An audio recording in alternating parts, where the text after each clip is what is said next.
palpatsiya qilinganda o'ng tomonimizda kista ko'rdik. Hozir bu mana ayolimizni ko'rganimizda bachadon bo'ynilarida ozgina qizarish, shamollash belgilari ko'rindi.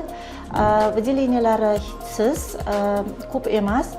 Bachadon yaxshi, hech nima yomon narsa ko'rmadik, faqat o'ng tomonida katta razmerlari 5 sm atrofida yumshoq elastik palpatsiya qilinganda o'ng tomonimizda kista ko'rdik. Ayolimizga hozircha qinni florasini ko'rish uchun mazok, oddiy mazok 3 ta tochkadan femaflor screening va virus papilloma tekshirdik. Bachadon bo'ynidagi qizarish hisobga olgan holatda kolposkopiya qildik. Kuzatuv uchun yilda bir marta qilinadi. Tana vaznini og'irligini hisobga olib, ko'kragida laktareya bor, ozgina выделение chiqdi. O'shani hisobga olib, gormon analizlarini topshirishni tavsiya qildik. Hayz vaqtida maxsus o'sha kerakli tekshiruvlar, kerakli qonun qoidaga amal qilgan holatda.